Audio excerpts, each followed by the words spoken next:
Welcome back inside the Burns Arena as we are set for the men's basketball game between Dixie State and Western Colorado. Welcome inside a very brief TDS pregame show as we get things turned around and set for the men's game. Remember, you move fast, does your internet. TDS has internet that you need with speeds as high as 600 megabits per second. Move full speed ahead with TDS. We're going to break things down just quickly. The Trailblazers, 15-3 overall, 10-2 in the RMAC. In first place, Western Colorado, 7-11 overall, 4-8 in the RMAC. And bring in Mike Olson, my broadcast partner for the night and all season long. And, you know, this one has all the makings of, one of those trap games that we've talked about a lot. If you look at it on paper, you look at what they did last night in Salt Lake City, especially after a big win over Colorado Mesa. Got to come out here and play the same way tonight. That's right. Well, Carrick, this is a team that beat Highlands, right? I mean, they're a good team. And Denver. Denver, yeah. I mean, they have the potential to upset anybody in this conference. So it's not a game that you overlook. It's not a team that you can just show up and beat. Everything that Dixie State will get tonight will have to be earned because Mountaineers are going to come ready to play tonight. There's no question. This environment, you can see in the warm-ups, not many teams in the RMAC have a chance to play in an arena like this. So when they get that moment, it feels like a big game to them. And guys thrive on that big game mentality, and you never know who has that breakout game to get an upset. Yeah, we can't tell you the Mountaineers are 2-2 over the last 4 games, including an 83-67 win over New Mexico Highlands. They averaged the 4th most three-point attempts in the RMAC at 22-point game. They're averaging 22 a game, averaging 8.3 makes per game. They've converted 13 triples. That's going to be a key tonight that we look at. The Mountaineers in each of their 4 conference wins, which have been Chadron State, MSU Denver, New Mexico Highlands, and Adams State, they've made 13 three-pointers in each of those. So if they can get hot from the outside, look out. They are the RMAC leader in free throw percentage as well, so you don't want to put this team on the free throw line. However, they can be forced into turnovers, leading the RMAC with turnovers and 17.1 turnovers per game. Let's take a break. We've got the national anthem coming up. When we come back, we'll give you some Lonnie Boys Barbecue's keys to the game and the Boulevard Home starting lineups. We're going to take a 2-minute timeout and come back with the keys of the game and the starting lineups on the Trailblazer Basketball Network. You know, we may have started out small, but we were great. Families and fans rallied behind their team. The community cared, and everyone showed up to cheer.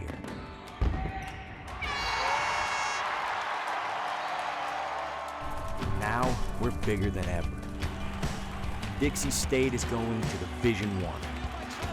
Here we go in transition, and he throws it down with one hand. But at the end of the day, it's the community and fans that make us great. Whether you give $5 or 1,000, every dollar, every seat in the stands, every one of you can help blaze our trail to Division I athletics, because this is our team.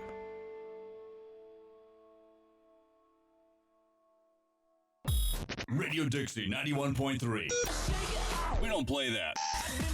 Nope, not that. A big fat no there.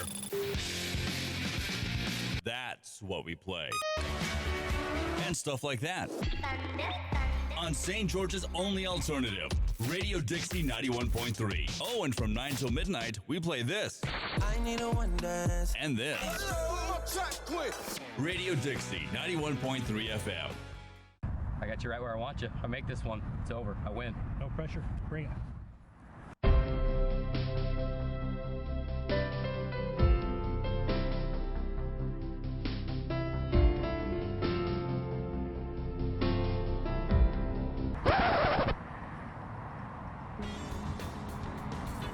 We may not always play good, but when we want to look good, we come to the Dixie State campus store. Located on the 2nd floor of the Gardner Center. We'll see you there.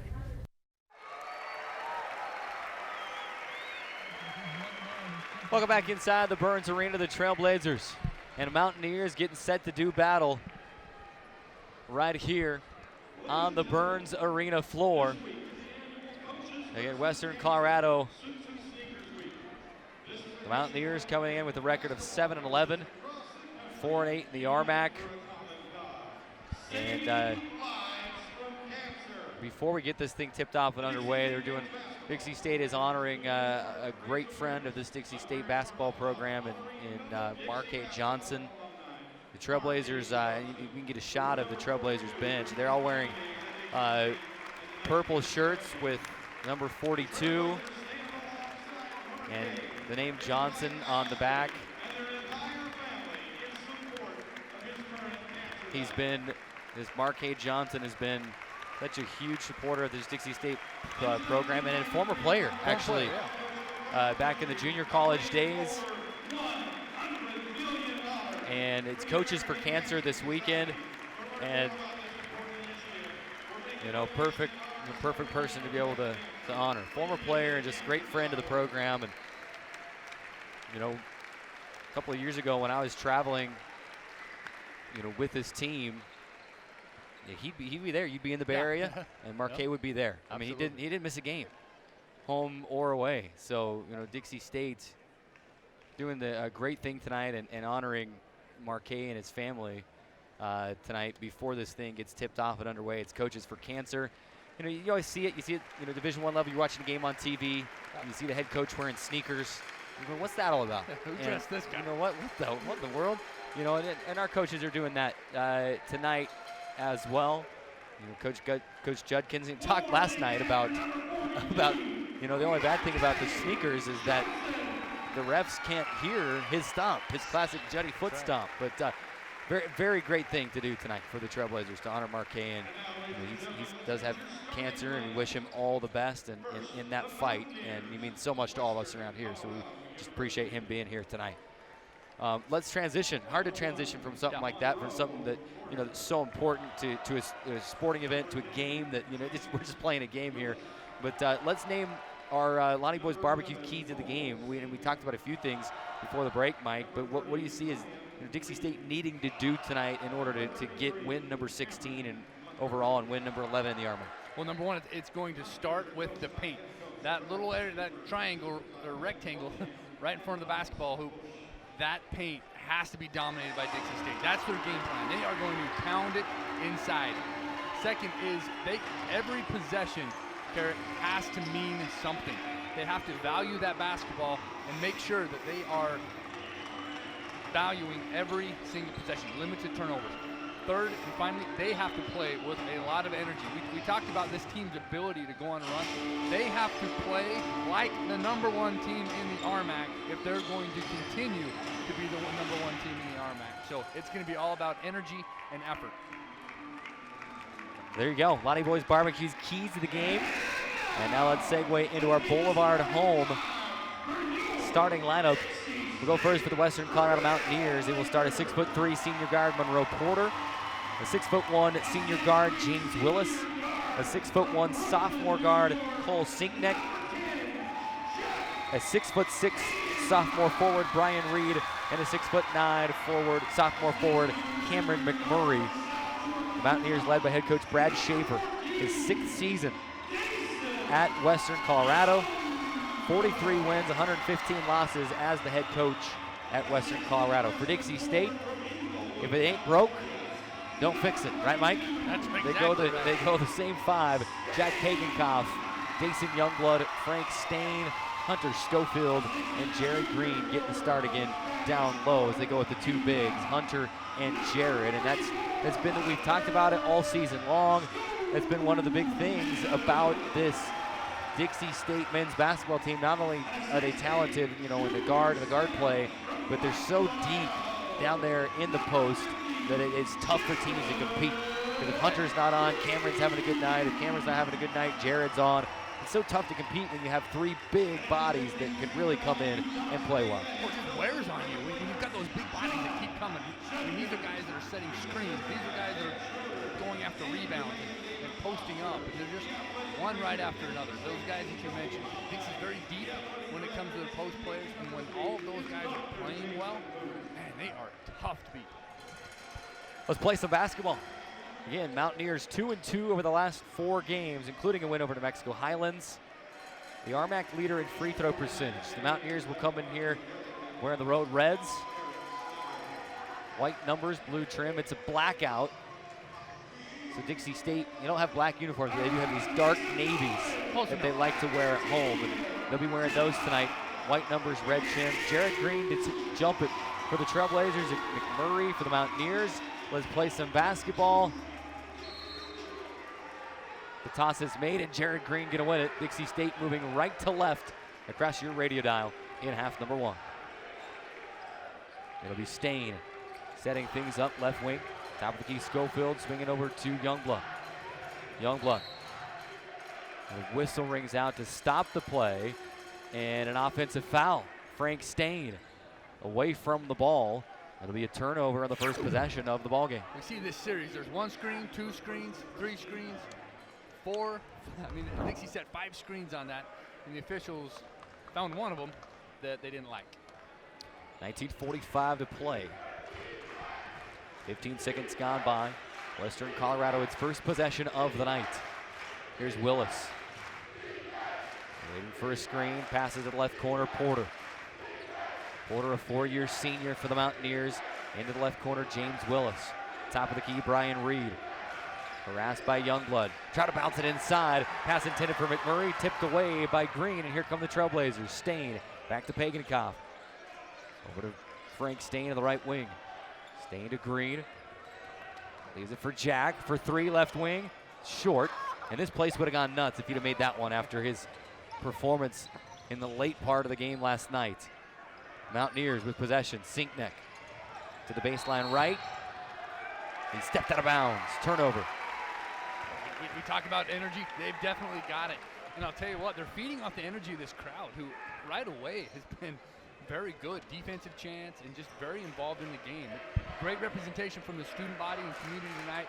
They're definitely going to be feeding some energy to this Dixie State team. And you like to see it. One of the best crowds, if not the best crowd of the year. And a whistle and a foul away from the ball. And it's going to be Brian Reed holding up on Jared Green in the paint. See another screen right there. Jared Green trying to get through. He's got that high-low pass. For you TV viewers, that high-low pass was there from Hunter Schofield down to Jared Green. That was a solid offensive set. Pagankoff, catch and shoot from the left corner, the right corner, and he splashes it home for a Mountain America 3-pointer. Picking up where he left off last night. Dixie State on the board first. Western Colorado, Sinkneck inside, and he'll drive the baseline and lay it up and in on the right side.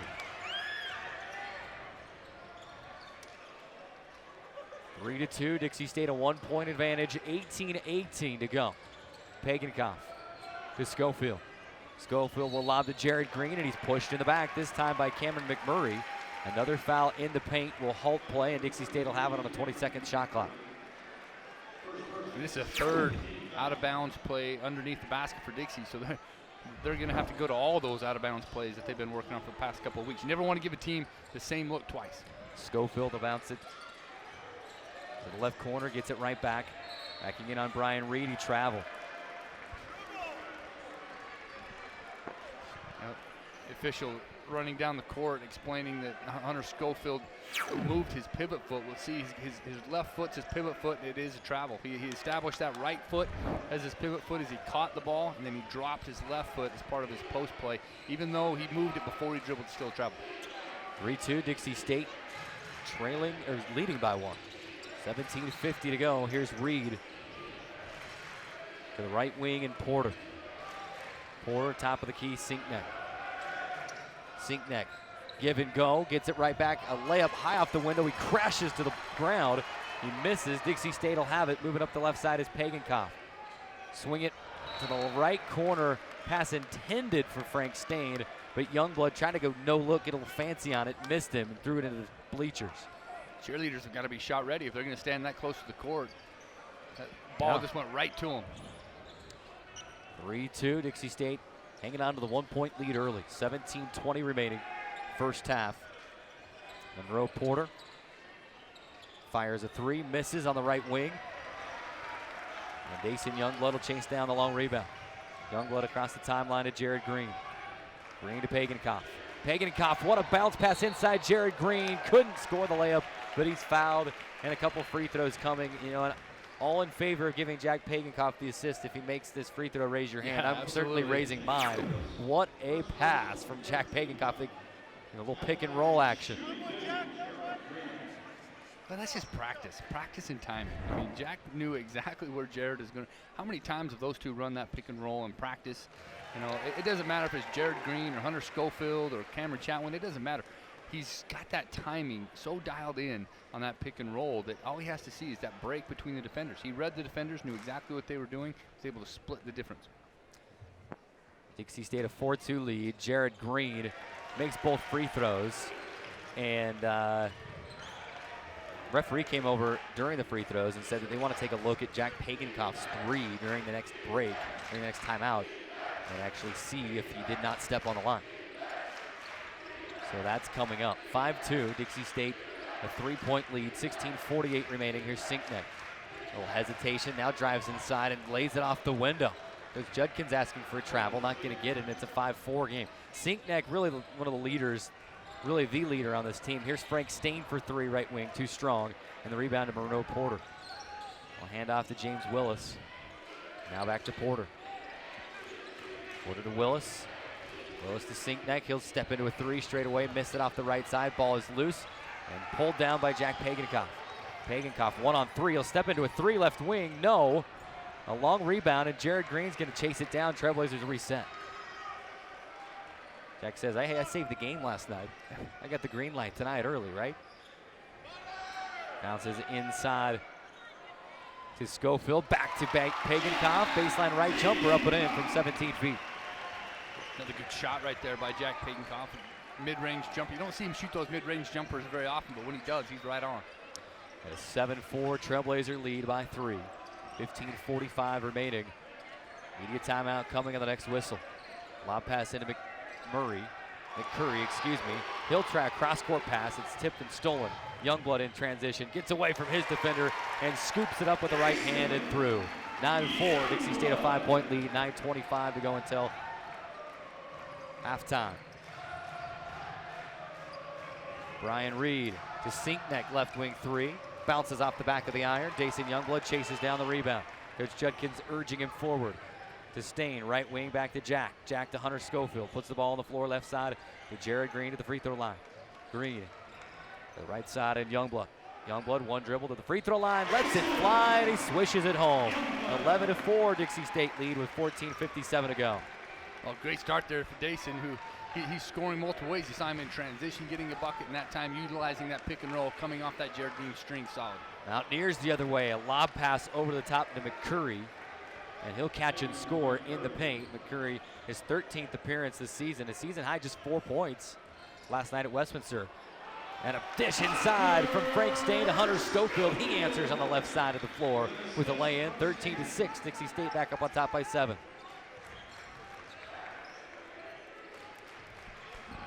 14:23 remaining till halftime. Here's Sinknecht, top of the key, Willis.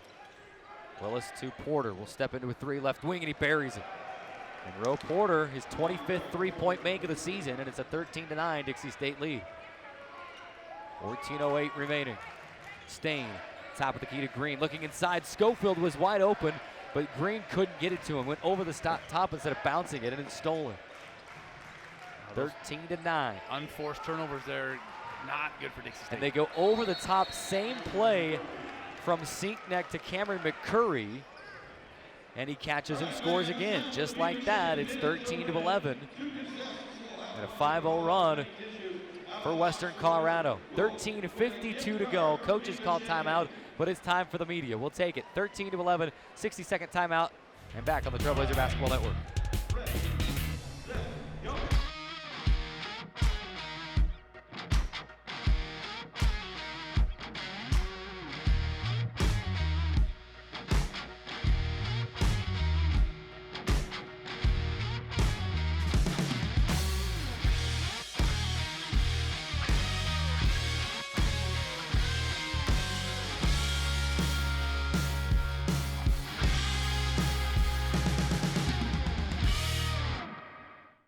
Camping World is here to help you connect to adventure and explore the outdoors with friends and family. Offering new and pre-owned RVs to fit every budget and thousands of parts and accessories for any need. Camping World has it all.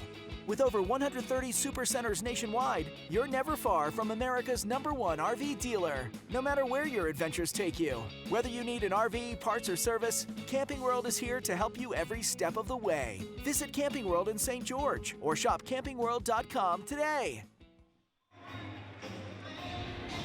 Timeout's brought to you by Dairy Queen. 13:52 to go in the first half, 13-11. During the timeout, they did confirm a three-point shot for Jack Pagankoff. Was just behind the line. He'd splash it home. Dixie State's only Mountain America three-point shot of the night. And, it was a 13-6 lead for the Trailblazers, but a 5-0 spurt for Western Colorado. And just like that, just a two-point game. Trailblazers will have to adjust inside McCurry, getting a couple easy buckets on a catch and shoot. Early, they were going to Sink Neck. Sink Neck was a guy, but they switched that now, and they've gone now to McCurry, and he's been paying off. Hunter Schofield, free throw line extended, rattles the shot home, and Dixie State up by 4, 15-11. 13:35 remaining, first half. Sink Neck, pump fake, drives inside, he's bumped and fouled by Cameron Chatwin. Chatwin got sucked outside, and a jab step and a pump fake from Sink Neck, and Chatwin was playing a little catch up, made the foul. Cameron Chatwin sporting a new haircut, a little high and tight. That's nice. Confirmed with his mom, he does look good. I like it. 15-11, inbound pass will go to Matthew Ragsdale. Just checked in. Ragsdale 9.8 points per game. Scored in double figures 9 times this year. Will bounce inside McCurry.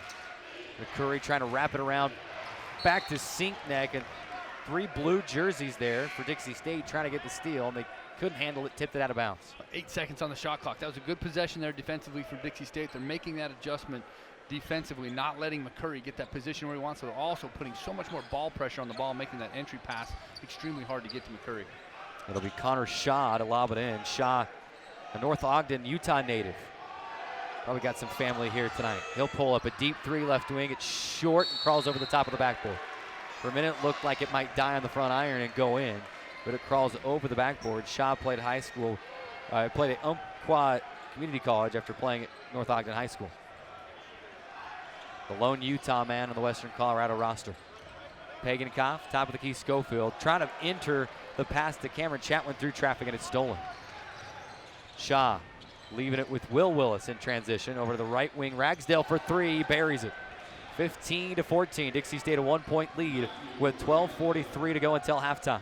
Well, I was going to say that last shot that they missed was a good look. If they were to get that again, that was going to go down. Schofield inside, he's fouled by Connor Shaw. As the Trailblazers give the Mountaineers a little taste of their own medicine.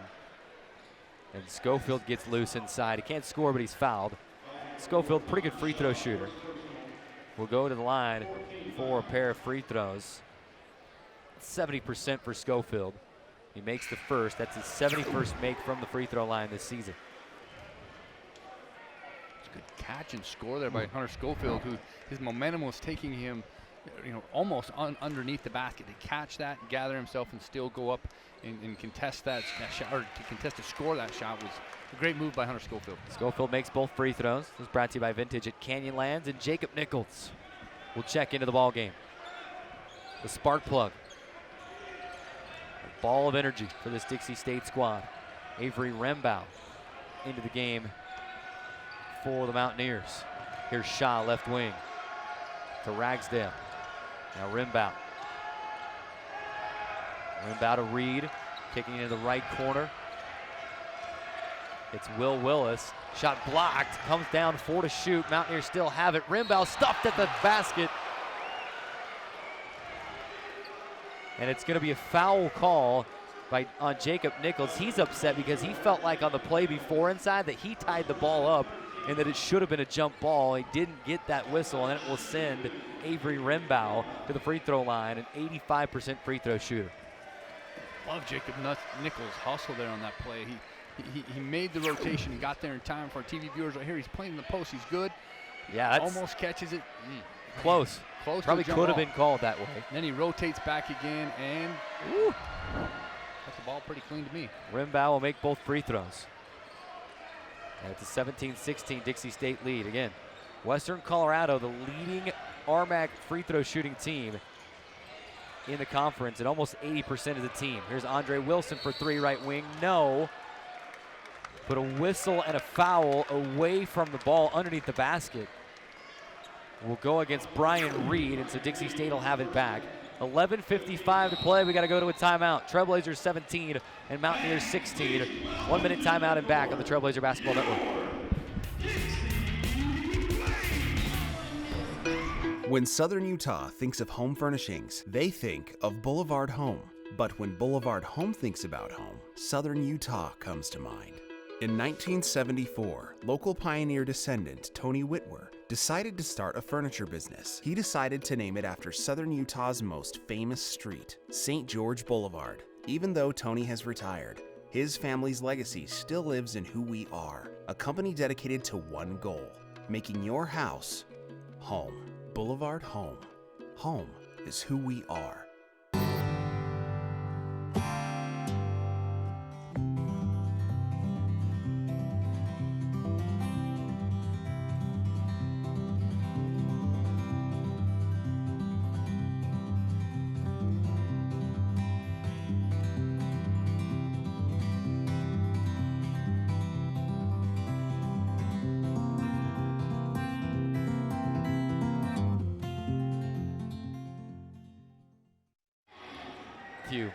On the Trailblazer Basketball Network, and Dixie State 66% for the field.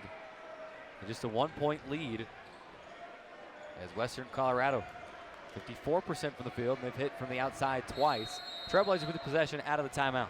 Dason Youngblood to trigger baseline left, holding. Will bounce it into Chatwin underneath the basket and catch and score with the right hand. Great design play there out of that timeout for Dixie State and Cameron Chatwin.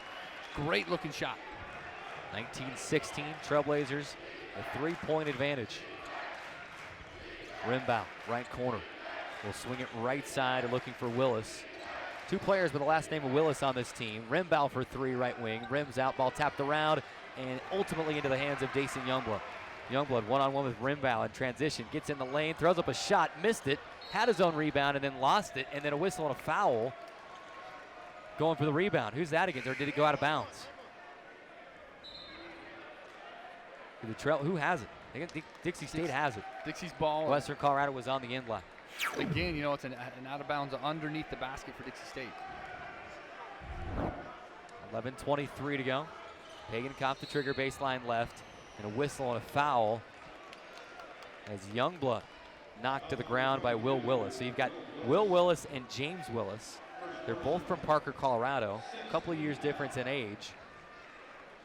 Was not able to get over to their bench before the game to confirm to see if they were brothers or not. Did not say on their player bios, but I'm thinking there's a good chance of that. And the same thing. And it's going to be Will Willis again. As Dason Youngblood, 2 possessions in a row, was trying to get through the lane, and he's knocked to the ground by Will Willis. Well, and Willis, he's not looking. He just ran. He's not intentionally running Dason Youngblood over. He's just not seeing him. And, you know, Dason Youngblood, give him credit. He's stood his ground. He's setting some solid screens, and he's willing to take that. Willis just isn't seeing him setting up, and he's just running right through him. Youngblood made the front end of the 1-and-1. But are they calling? What are they calling? A lane violation or a foul on Jacob Nichols?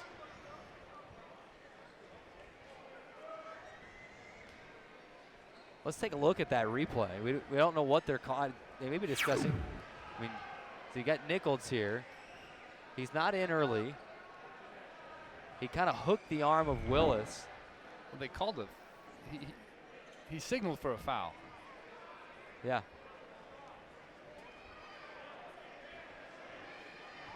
So they're going to call a foul against Jacob Nichols. Are they counting the free throw? They're going to count the free throw. And they'll have one more shot for Dason Youngblood, and it will not be a live ball. And he'll miss the free throw. And then Western Colorado going to get it underneath the basket. Interesting exchange right there. You know, a lot happened. Still don't know exactly what the referees called. They didn't give a very good explanation. They knew it. they were calling that. Yeah. 20-16, that's all that matters. Yeah, sure. Trailblazers a 4-point lead. Ragsdale into the right corner to Shaw. Shaw step back deep two is short. The rebound corralled by Pagenkopf. Jack wants to push it up the right side. Leaves for Leighton Parker for three. Short. Shaw the rebound for the Mountaineers. He'll push it up the right side of the floor. Accelerates, pass into the right corner. He'll swing it Will Willis for three, right wing. Catch and shoot, and it's good. 20-19. Dixie State lead is one. And Western Colorado is at its best when they are converting from beyond the arc. Pagenkopf, right corner. Cameron Chatwin. Give a little jab and a pump fake. Top of the key to Youngblood. He'll hang and scoop and score. He left his feet, somehow worked his way around Connor Shaw, avoided the offensive foul and laid it in. Great move. That's got to be a candidate for catering concept play of the game. Absolutely. Willis, left corner. Top of the key for Ragsdale for three. Off the right side. The ball kept alive and tipped into the corner by Cameron McCurry. And it goes out of bounds. Dixie State will have it back at the 10:05 mark. Energy's still good for Dixie State. They're getting good shots defensively. Everything looks pretty good. That they're losing the shooters. They're not getting through some of those screens. It's you know, that's what's killing them. Is allowing Western Colorado to hit some of those wide open threes that you mentioned, Carrick. They start hitting those and they become a very dangerous team. Hunter Schofield back into the game for the Trailblazers. Dixie State with the possession. Schofield is inside. They'll swing it to Pagenkopf, right corner. A step back, crossover, and Pagenkopf gonna knock it in. Baseline right side. He sent his defender on the floor. And we have a new leading candidate for a catering concepts play of the game right in front of the Stampede student section. That's the type of shot you make the move. You better make the shot. And Jack Pagenkopf swished it perfectly. 24-19, Dixie State a 5-point lead. Shaw dribbles off his foot, no, off of Schofield's foot and out of bounds. Let's look at that. The ball got away, so we've got a second. If we've got that replay, let's see it. Pagenkopf, a pump fake, driving inside. The same move as the three, between the legs, step back, and buries the jumper. And his defender hit the floor. Oh, baby. Shaw will cross over and get past Pagenkopf and miss it at the bucket. Offensive rebound, Will Willis, and he steps out of bounds. Jared Green gonna force him on the end line. That's the type of play that's gonna drive Coach Judkins crazy. One guy got up and got the offensive rebound around four Dixie State players. Fortunately, they get the ball back, but they can't give up those offensive rebounds. 24-19, Dixie State, a 5-point advantage, 9:08 remaining. Schofield to Pagenkopf for three, left wing, short, and into the hands of Cole Sinkneck. Sinkneck to Monroe Porter in the right corner, and he's fouled by Jared Green. The 8:55 mark of the first quarter, a 5-point Dixie State lead. Again, storylines in this game, Dixie State trying to go win number 16.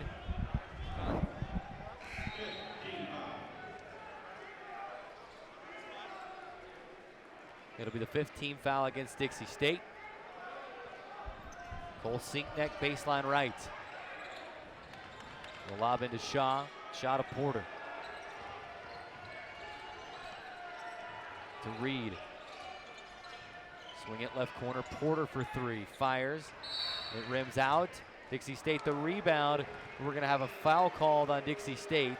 And by his reaction, I think it's going to be on Frank Stain. They got him with a hold there on the rebound. They got tangled up. Looks like their arms got tangled up a little bit. You can see right.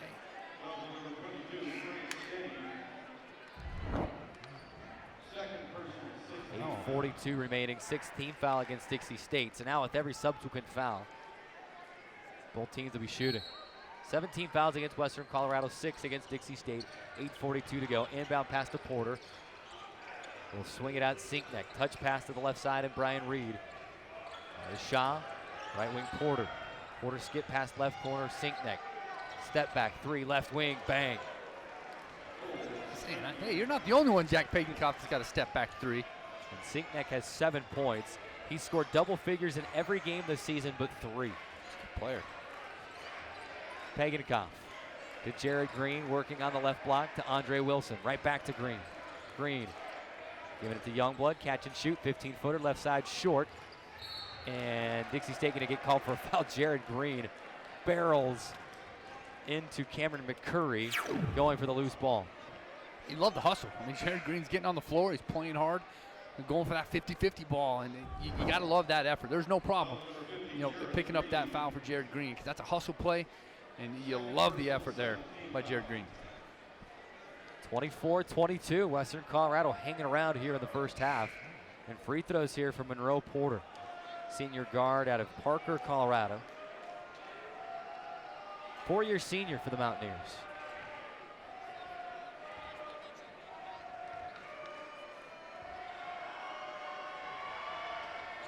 Porter splashes home the first free throw, 79% free throw shooter. Again, the Mountaineers as a team coming into this game shooting 78% from the line. Tops in the RMAC. Both of them up and in, and we're tied at 2. And in their wins this season, they have converted 13, at least their conference win, 13 three-point shots. They're successful when they get to the line and when they make threes. Speaking of threes, there's Cameron Chatwin. He'll try one. It rattles out. Ball is loose. Jack Pagankoff going to chase down the long rebound, and Jack will miss the bucket inside with a tip putback for Hunter Schofield. A lot happening on that play. But Dixie State will get 2 points off the broken play. Great steal there by Jack Pagankoff, and somehow he's able to find one of his big guys. I think it was Hunter Schofield first. Yeah, the Mountaineers had gotten the rebound, and Jack stole it back. Sinkneck the other way, lowers the shoulder, and runs over Hunter Schofield. Wow, that's a big collision right there. There's a lot of contact. Hunter Schofield credit, and he stood his ground, but for TV viewers, he took that right in the chest. Well, make it worse, Cameron Chatwin was right behind him, so he had the back of the head to Chatwin's leg. 7:25 to play, 1 minute timeout. Trailblazers a 26-24 lead. Back in 60 on the Trailblazer Basketball Network. A lot can happen when your sidekick is a dog. Kicker! I got this. That's why you use Zelle in the Mountain America app. It makes sending and receiving money fast and easy, so Kicker and I can keep the adventure going.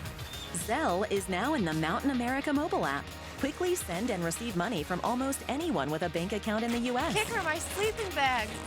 I've got this. All with the convenience and security of the Mountain America app. There is a place where looking out means looking in, where an impression lasting only a few seconds will be imprinted on a life forever, where courage is forged and innocence rediscovered, where remembering is rewarding and forgetting unforgettable. There is a place where truth is felt and where seeing is believing. There is a place. Welcome back inside the Burns Arena. Jack Pagankoff got a steal after Western Colorado had secured a rebound. Then it got knocked out of his hands. He was able to get it up off the window, missed it. And then Hunter Schofield, the tip putback, that's what gave Dixie State the 26-24 lead. And Jack Pagankoff has had a fantastic senior campaign so far this season. And over the last couple of games, you've really seen another level come out for Jack. Yeah, he's definitely one of the elite players in the RMAC, and he's doing it in various ways. One night it's assists, the other night, it's hitting threes. And last night we saw him completely take over games. His defense, he's just very versatile. Pass inside to Schofield. He was tripped up. He was wide open, but tripped up. He caught the ball off balance and missed the layup. 26-24. Dixie State a 2-point advantage. Here's McCurry working on Schofield out to Sinkneck on a 15-second shot clock. To Monroe Porter. Left side to Sinkneck on a 9-second shot clock. Wilson's going to follow him out 35 feet from the bucket. Passing to the right corner. Porter for three. And an offensive foul. He missed the three. And Monroe Porter going to get called for a kick out. On the three attempt, trying to draw the foul.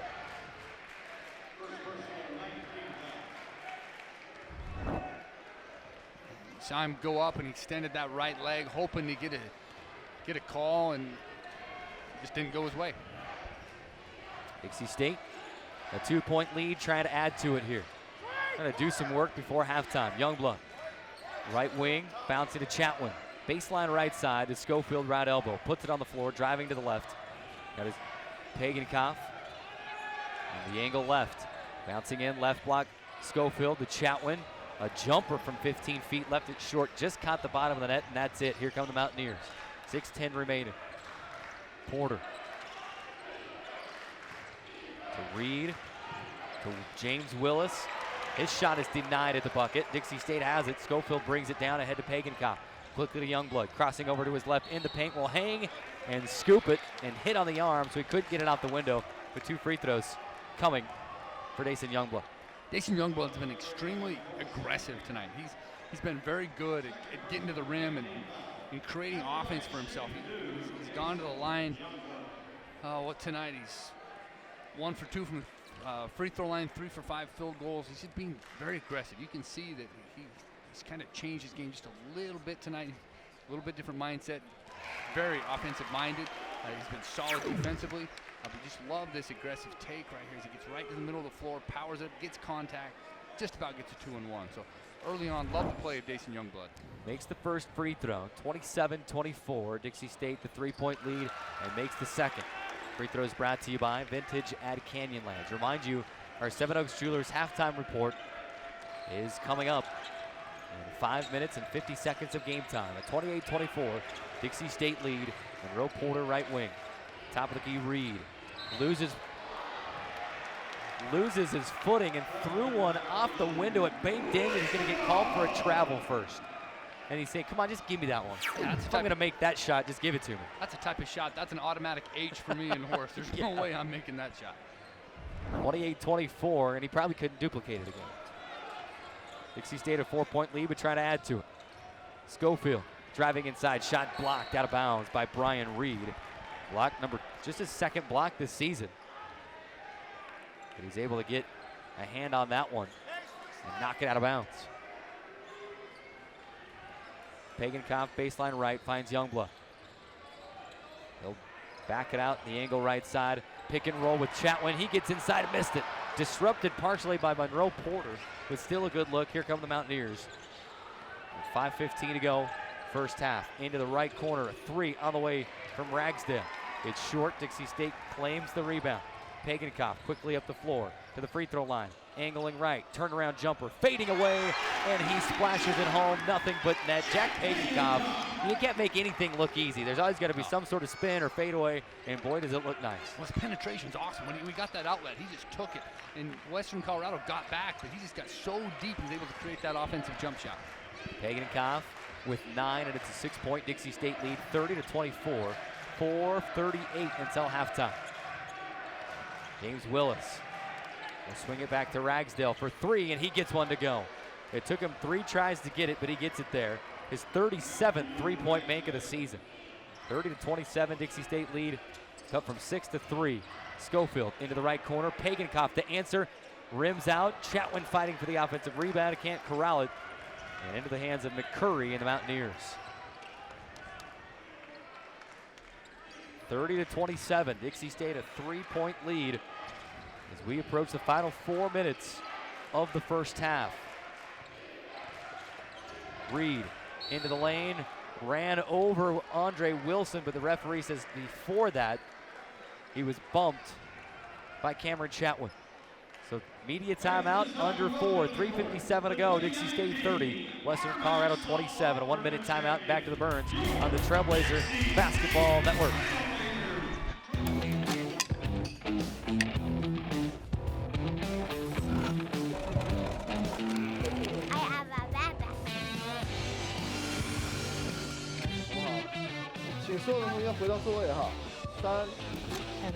Get our curve here.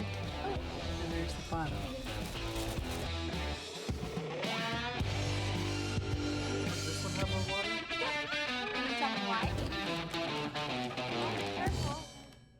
Hey, what's up, man? Hey, good. You played before, right? Oh, absolutely. It's all Okay. state, high school. Good, let's run some routes. Give me a post route. All right, let's do it.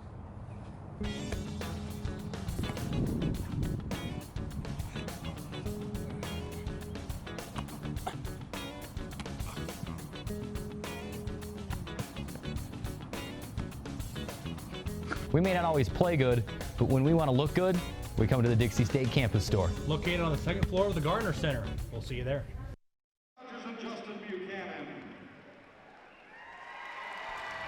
Welcome back inside the Burns Arena during the timeout. The 2019 Dixie State softball team honor. They just got their rings. It's ring season as they won the RMAC Tournament Championship last season.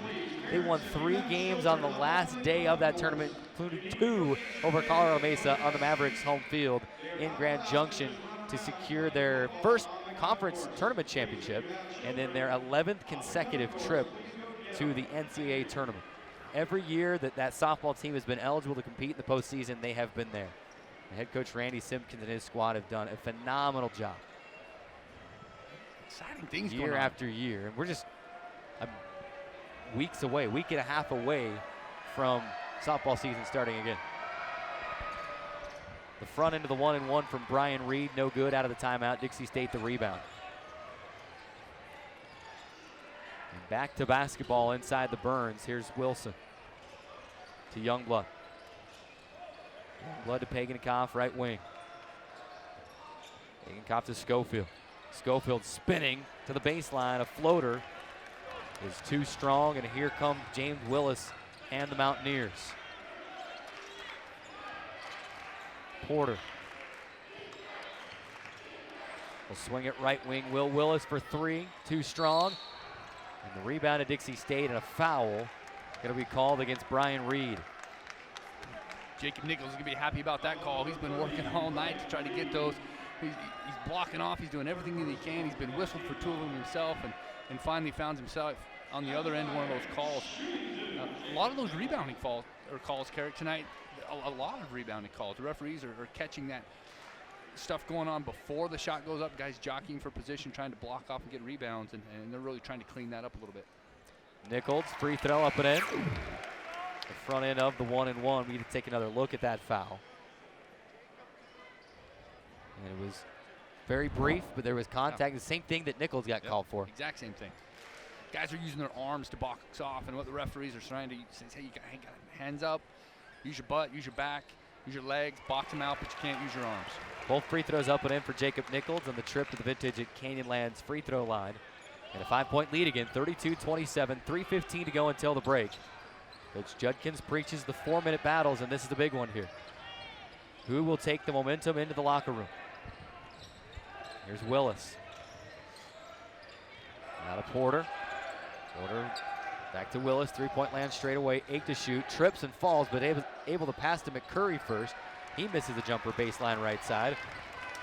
And Jack Pagankoff the rebound. Swing it to Andre Wilson, left wing. Back to Jack. Hunter Schofield. A whistle rings out. Play comes to a halt. A foul away from the ball. Going to go against Cameron McCurry. And Nichols back to the free throw line. 32-27. Jacob Nichols right back to the Vintage at Canyonlands free throw line. He makes it. He's got 3 makes in a row from the stripe now.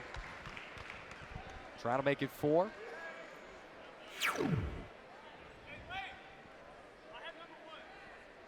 (33-27).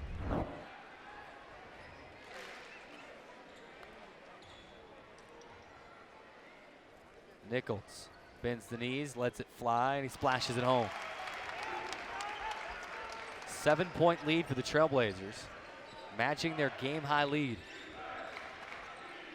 34-27, 2:33 to go until halftime.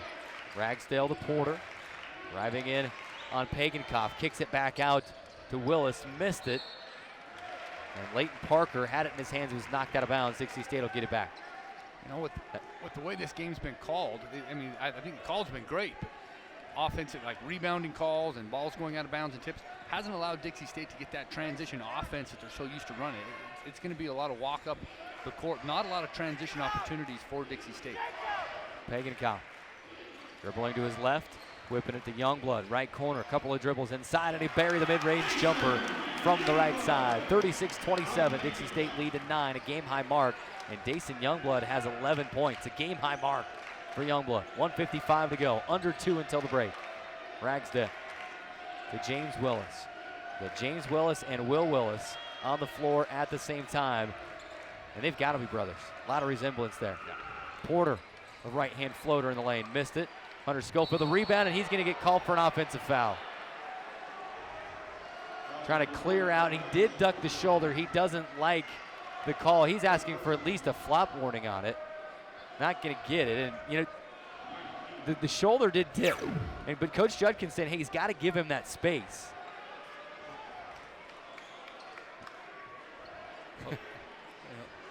Hunter Schofield he got the rebound, but he's trapped. He's just trying to create some space for himself. Kind of got crowded a little bit. He's trying to move and use his shoulder just enough. The referee had a great angle. He was sitting right on. Great angle. He was right there. I mean, all the criteria to make that call was there. Yep. Check, check, check.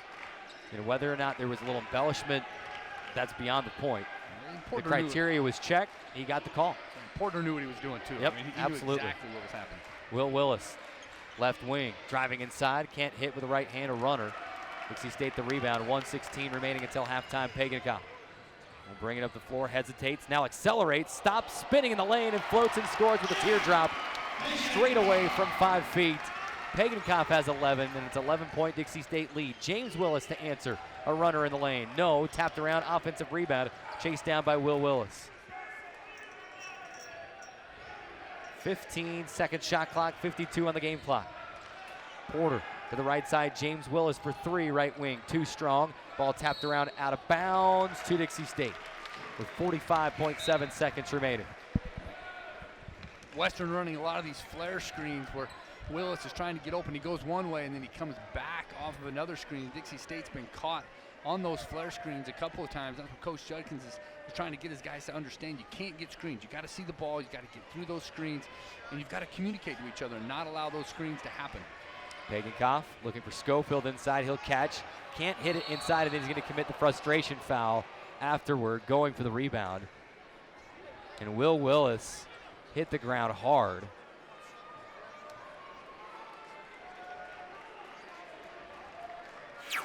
And Schofield is frustrated. He's had a tougher night after having everything he wanted last night. And just gets tangled up. Willis does grab Hunter's arm on the way to the floor there to make sure that that foul is completed. Hunter Schofield. But the contact had already been made. Go ahead, Mike. Yeah, Sorry. Salt Lake Community College, had a great career there, a Spanish Fort kid. He's just playing really hard. His shots aren't falling, but a lot of guys will hang their head a little bit and get down. He just plays hard. he just tries to get through it and does his best. Coach Judkins will take him out right here with 30 seconds to go. You don't want him to pick up another one, but he can't be upset about the minutes. He may not have the stats, but he's playing great, setting solid screens and really doing a good job defensively. Both free throws up and in for Will Willis. And it's a 38-29 Dixie State lead. Shot clock and game clock nearly identical. In fact, I'm not sure how the shot clock is even on still because it's changing before the game clock. This will be the last possession of the half. Pagankoff to Youngblood into the left corner. Parker back to Youngblood, 4 to shoot, a runner in the lane, off the rim, and it crawls around and in at the horn. 40-29, Dixie State will take an 11-point lead into the halftime break. The Trailblazers are patient, they find their shot, and Dason Youngblood with 13 points in the first half. What a play. It took its sweet time getting in there. Made sure that the time ran out. He gets it up and in. That's a fitting way to end the half for Dixie State with the Dason Youngblood aggressive drive to the hole because he's been doing that the whole first half. Great way to finish. 40-29, we segue right into our Vintage at Canyonlands halftime report. Seven Oaks Jewelers halftime report. Seven Oaks Fine Jewelers is your one-stop shop for jewelry in St. George. Custom engagement rings, wedding bands, diamond earrings, custom laser engraving, and much more. And first thing we do, let's take a look at our first half highlights. 40 points for the Trailblazers in the first half, a lot of them, and Dason Youngblood's going to be in a lot of them. 13 points in the first half. Well, just note where he's getting those shots. They're all in the paint. He is right there getting to the key, mid-range jumper. He's just doing it all. Frank Stain will dish inside to Hunter Schofield. And Schofield has 8. We talked about how he's a little frustrated. He's 3 from 7 from the field, but he's having a great game. Chatwin got 1 to go.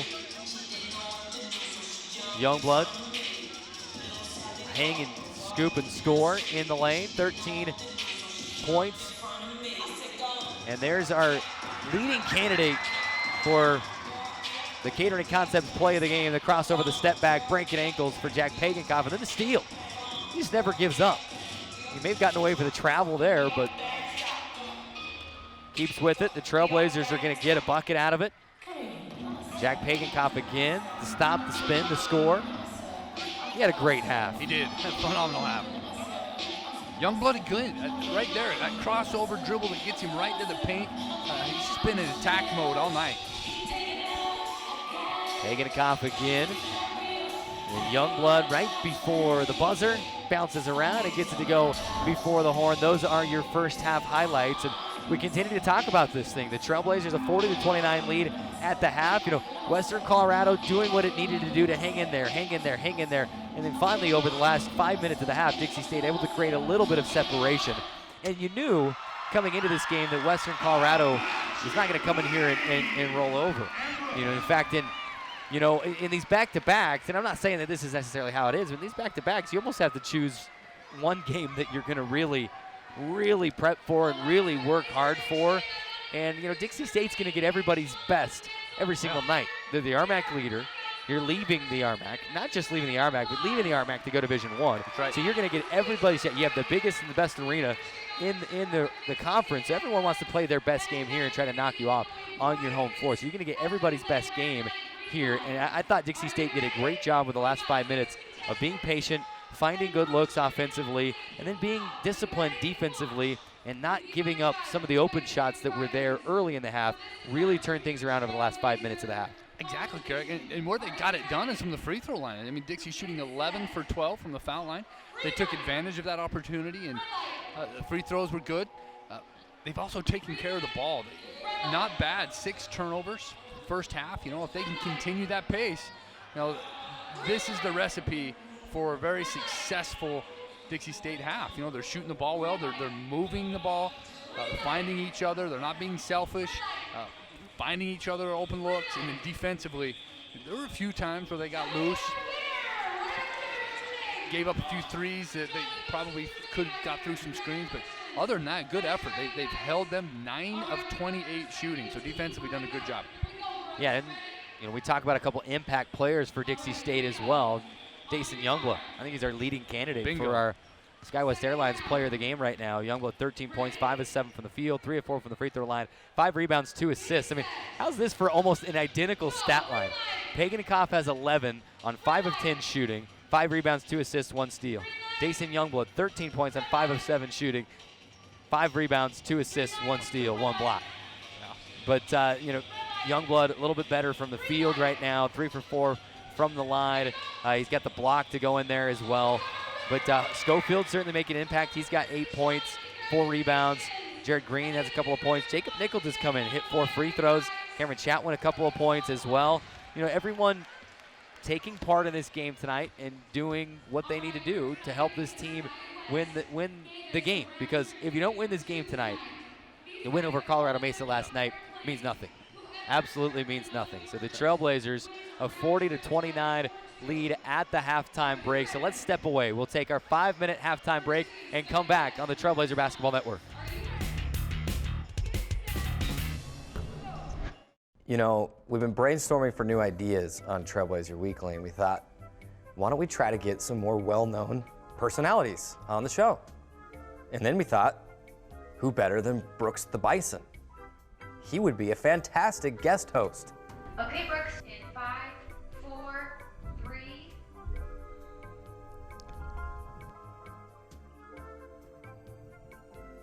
Obviously, being a co-host didn't work out the way we planned. So we thought we can throw him in the control room and he can help run the show. But he's got hooves instead of hands, so he couldn't exactly push the buttons or control the dials that he needed to. And as you can imagine, we had a terrible show that week. I mean, nothing was right. We were coming from breaks when we didn't even realize we were live. it just didn't work out. So we kept thinking about it, and finally, light bulb. He can't mess up being a camera operator, right? Wrong. He couldn't wear the headset, which means he couldn't hear the director. Brooks actually doesn't know right from left, believe it or not. And he spent more time taking selfies and posting to social media than running his camera. I mean, who knew that Brooks the Bison had his own Instagram? We decided that Brooks was better off in his natural habitat where he belongs. Trailblazer Weekly, Wednesdays at 3 p.m. on CEC TV, Radio Dixie 91.3 FM, and Dixie State Athletics YouTube page. I take the road less traveled, run free, unwind, unravel someplace outside with lots to do. Green trees, red rocks, and don't forget that blue sky. The sunshine shining, sunshine pouring on me. Think I might just stay a while. Say hooray all day because the sun is gonna shine on me. Sun is gonna shine on me. Sun's gonna shine on me. Radio Dixie 91.3, Young the Giant, something to believe in. John, what song do you want to hear? Next, Miss Calendris. You'll be on the SWAT team, the SWAT team. It's a fantastic situation. I should talk to you. I was going to talk to you last time.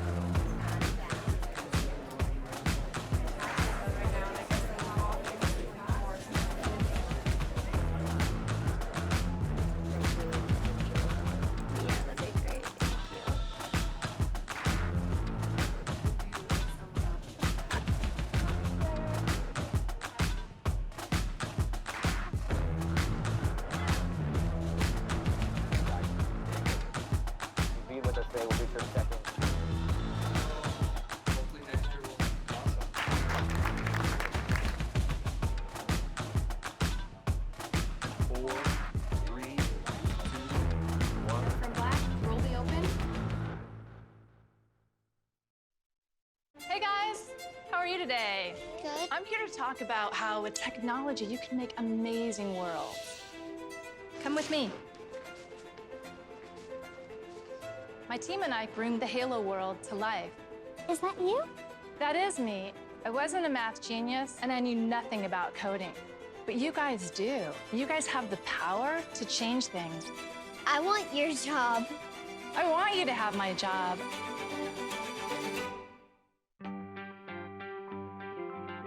I take the road less traveled, run free, unwind, unravel someplace outside with lots to do. Green trees, red rocks, and don't forget that blue sky. The sunshine shining, sunshine pouring on me. Think I might just stay a while. Say hooray all day because the sun is gonna shine on me. Sun is gonna shine on me. Sun's gonna shine on me.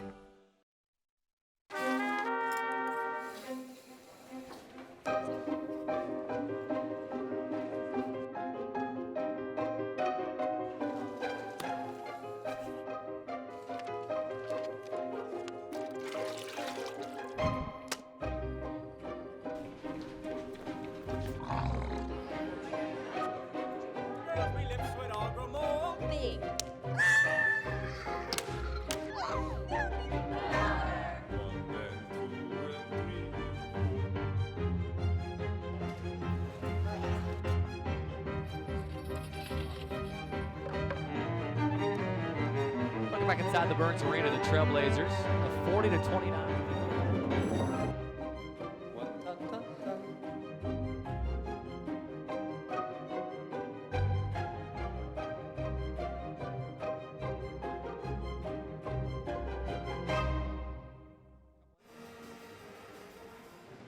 Joined again by the TV and internet side as well. Big shout out to our CEC TV crew for all they do. They've added some extra cameras and that look that you're seeing. Well, no, that's not one of the new ones, but that's across the court. But they're always adding new things and helping our broadcast be the very best that they can, and we appreciate all their hard work. Also appreciate Martin Kelly back in the Radio Dixie 91.3 FM studios. One of our great broadcast and media studies students here on campus, and just great opportunities here at Dixie State to get involved. And I should say I'm a Dixie State, essentially a media studies alum as well, 2012, and proud to have been able to hone in my skills here on this campus and to work in the athletic department now. Trailblazers a 40-29 lead at the half, shooting 46% from the field, 14 of 30, just 1 of 8 from downtown, 12% there, and then 11 of 12 from the free throw line. And that'll make Coach Judkins happy. We talked with him in the post-game report last night after the win over Colorado Mesa, and they had less than 5 free throws last night, and that's just not going to get the job done. Although they did get the win, but in some games you're going to need to be at the free throw line more, and Coach Judkins wants to be there at the free throw line. And so that was one thing he told us. That, we played a great game tonight, but we want to be at the free throw line more. Tonight, he gets 12 free throw attempts in the first half. They can double that. They'll get up over, 24, 25 free throw attempts, and that will be fantastic for them. Trailblazers a 21-16 advantage on the boards in the first half, including 4-3 on the offensive glass. 6 assists on 14 made baskets for Dixie State in the first half.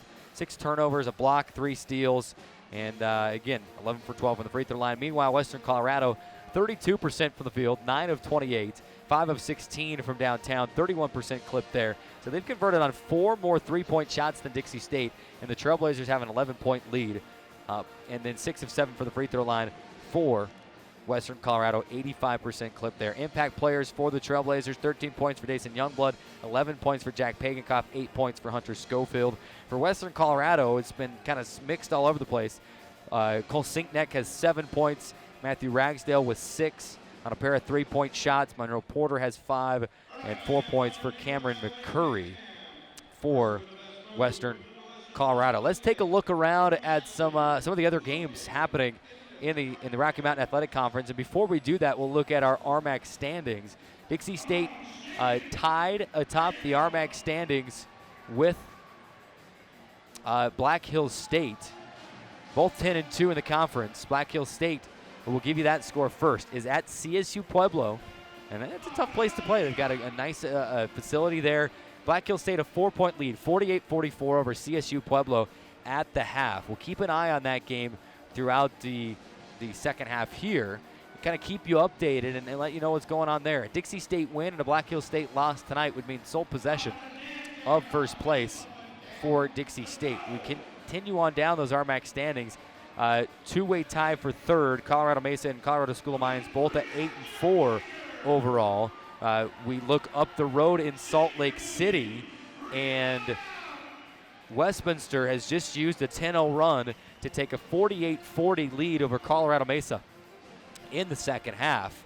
13:33 to go in the second there, so an 8-point Westminster lead in the second half, and it's 48-40 there. Colorado School of Mines is at Chadron, hosting Chadron State, and they've got an 89-82 lead with 29 seconds to go, looking like they're going to wrap that win up and improve to 9-4. Other games of note, and those are really the big games of note that we'll continue to keep an eye on. Black Hills State will be in that battle with CSU Pueblo throughout the rest of the night. We'll keep you updated there, and then again, Westminster, a 48-40 lead over Colorado Mesa with 13:12 to go in the second. That'll do it for our Seven Oaks Jewelers halftime report. Let's step away. A quick 30-second timeout, just a 30, and Mike Olson will rejoin us, and we'll have the second half on the Trailblazer Basketball Network.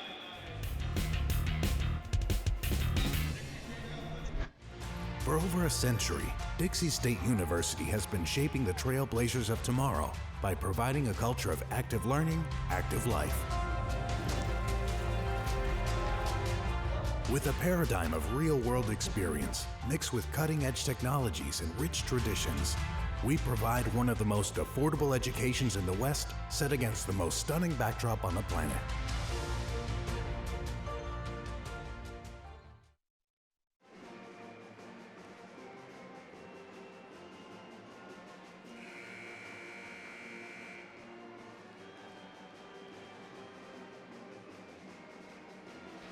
"20 minutes up on the third quarter clock, and we are ready to continue playing some basketball. Both teams going to go back to the original starters. For Dixie State, it's Pagankoff, Youngblood, Stain, Schofield, Green. And for the Mountaineers, it's Porter, James Willis, Sinkneck, Reed, and McCurry. Western Colorado will have the first possession of the second half. Now moving right to left across your radio dial. Dixie State will be going left to right as we see it, you hear it. Sinkneck, left corner, putting the ball on the floor. Top of the key, Willis. Over to the left side, and Reed travel. James Harden gets away with that. The catch and the the little dance backwards behind the three-point line, but not Brian Reed, not in the RMAC, no dance not Division II. tonight. 19:45 to go, Dixie State, an 11-point lead. What will they do on the first possession of the second half? Pagankoff in the right corner, looking inside, trying to find Green. Couldn't get it up and over the top of James Willis, though, or didn't want to force it anyway. Stain to Green, will hand off to Youngblood. Hesitates, kicks to Schofield, passes up a three-point shot, will drive inside and hits on a runner. Kisses it off the window and in. 42-29, Dixie State a 13-point lead. Now, it's not a design play for Hunter Schofield to beat him off the dribble, but the big man's so skilled. He's got that opening, and he took it right to the rim. 19:10 to go, second half. Dixie State a 13-point lead. James Willis for three, right wing, short, rattles around. Hunter Schofield climbs the ladder, gets the rebound, hands out to Pagankoff. Jack in transition, bounces inside to Jared Green, and if he could have got a clean handle on the ball, he could have gone up and scored on the first try, but then had to take one dribble, reset, he's fouled. 2 free throws coming for Jared. Well, if you look at that Jack Pagankoff pass, he's very good at passing with the hand that he's dribbling with, which is very hard to be accurate. And as accurate as he is, that's a skill that's tough to master. He'll be dribbling with his right hand, and so quickly and with such velocity. You can see this with the right hand. He comes down, he's got the ball in his left hand, back to his right hand, and then that nice little throw into Jared Green. He sees the floor very well, but very good at passing off the dribble. Green missed the first free throw. He'll get the second. And a 43-29 Dixie State advantage. 18:55 remaining, second half. Sinkneck. Skip pass to the right side, and Willis. Guarded by Stain. Will bounce to Reed. Putting the ball on the floor. Decides against trying to, and may have gotten away with a carry or a double dribble or something. Looked funky. They continue the possession to Porter. 5 to shoot, deep three. And up and in over the outstretched hands of Dason Youngblood. Buries it. 43-32, Dixie State by 11.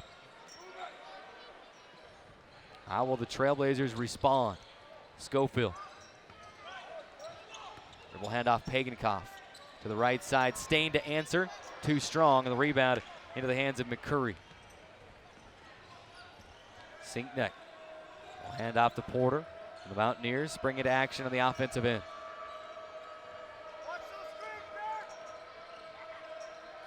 And a three-pointer blocked by Jack Pagankoff. Brian Reed tried to just settle into one and is stripped away by Pagankoff. Youngblood in transition, right elbow jumper, up and in for Dason Youngblood. Well, that's a block shot. That's where point guards get their block shot. They stick their hands straight out, and guys that bring the ball down low by their waist before they shoot it, it puts it at a bad angle, and Jack Pagankoff able to block that shot, and then Dixie State come down converting on the offensive end. It's a good start here for the second half.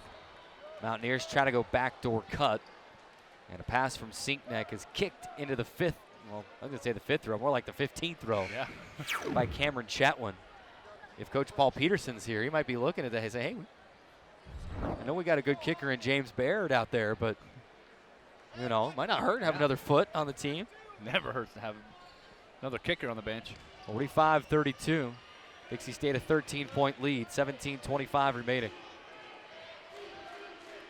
James Willis to Sinkneck, and he runs over Hunter Schofield, and Dixie State will get it back on the offensive foul. That's what the fourth or fifth charge Dixie's taking tonight. So you see Hunter Schofield again sliding over, taking position, sacrificing his body. Man, that big guy's been everywhere defensively tonight. I believe that is his third. I can think of 3 that Hunter Schofield has taken tonight. So very smart.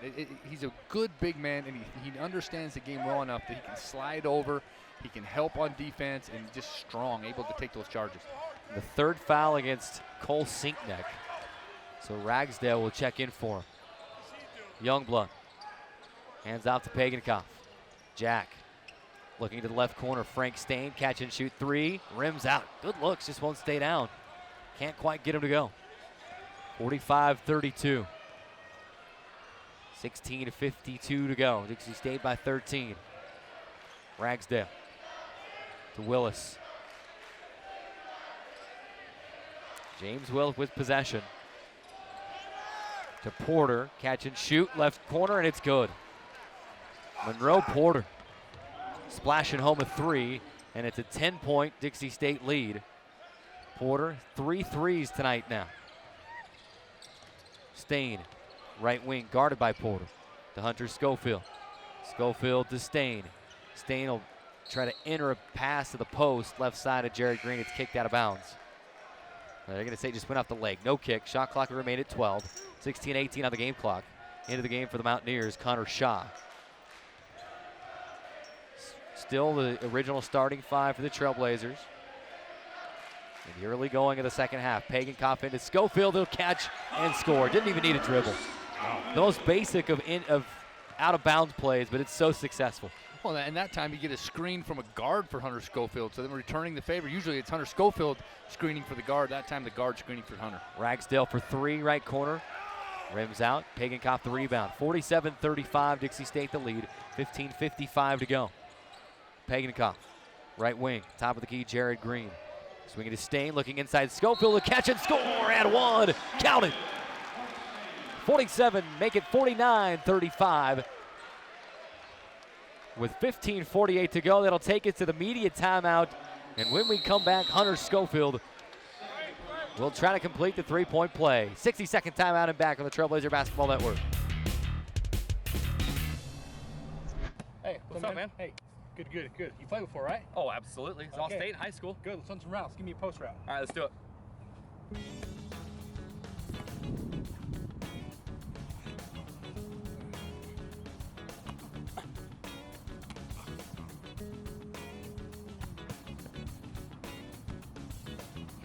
We may not always play good, but when we want to look good, we come to the Dixie State campus store. Located on the second floor of the Gardner Center. We'll see you there. 1, 2, 3, 4. 0.52 kilograms. This graph is square. Pretty close. Artemisia is all the sage brushes, but there's your needle and thread. Which one is this? Come down. Turn, please, right? Sodium carbonate.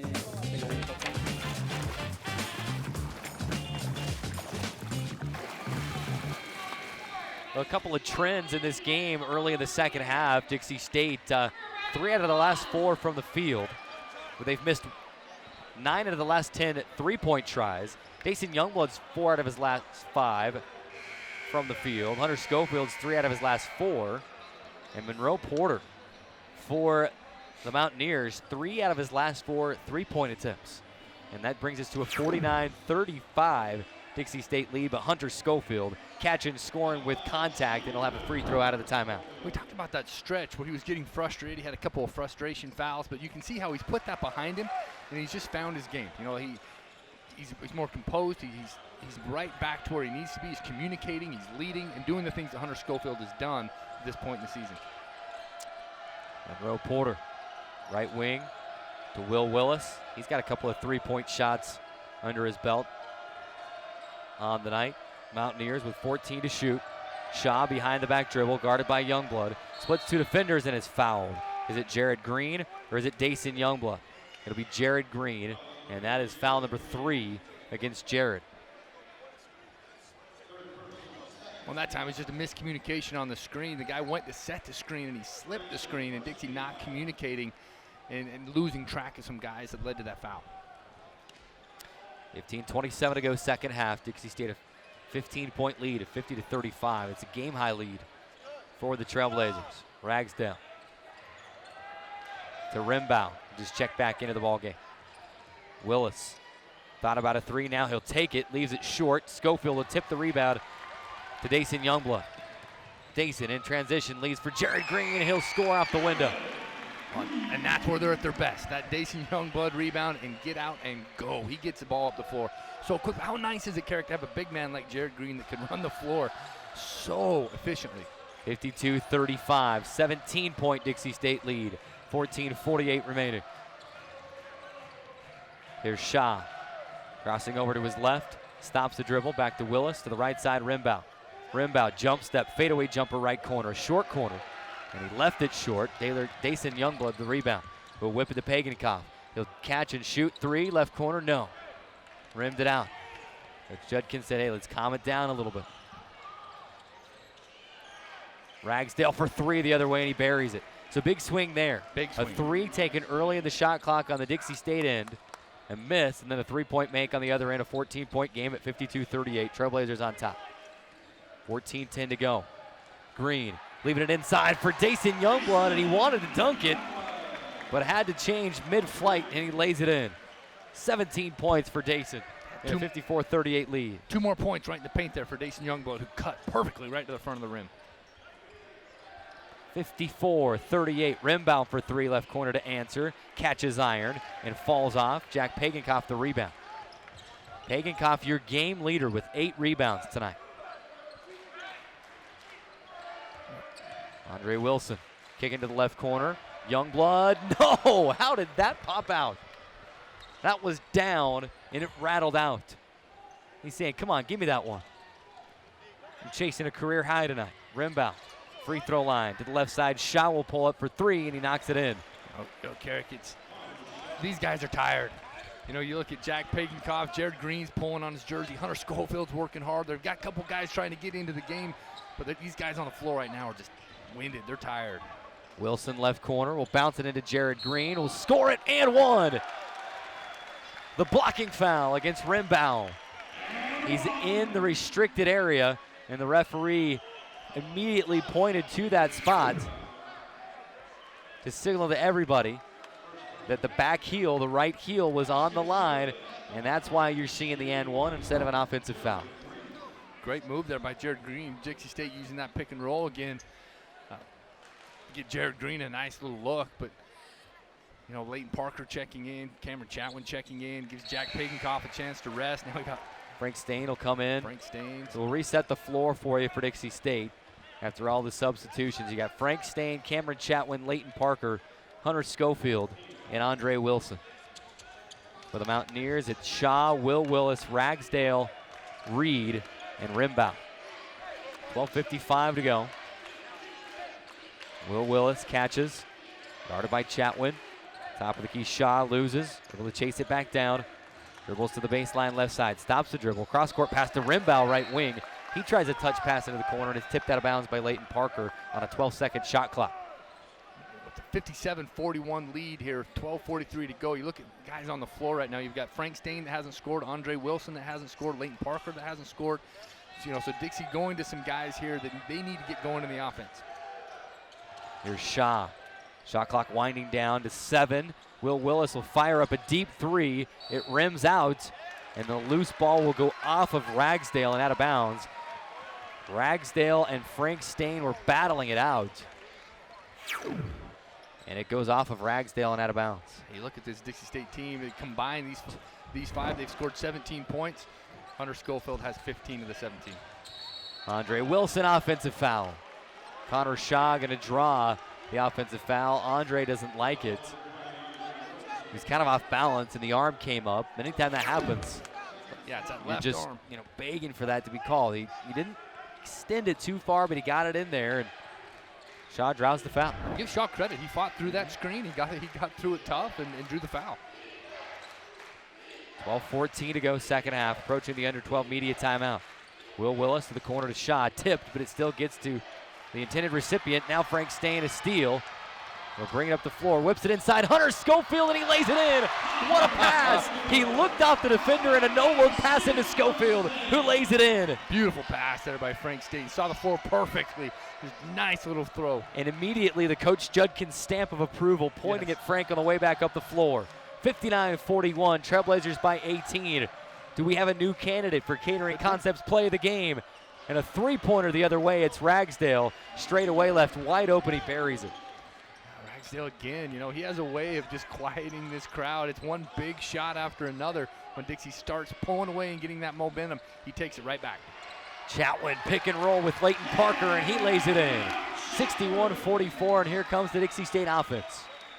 Again with the pick and roll, they clear that one side and let the guard come off that big screen. That time Cameron Chatwin, and he rolls to the ball, rolls to the basket perfectly. Here's Reed, backing it on Schofield, spinning to the paint, and he's fouled. Is it Schofield or is it to the help side? It'll be Schofield, his third. Media timeout, 11:02 to go, second half. Dixie State a 61-44 lead, and 1 minute timeout back on the Trailblazer Basketball Network.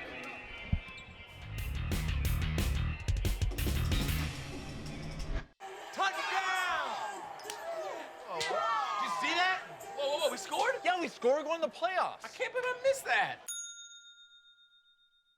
Every time I'm buzzed, I spend too much time on my phone.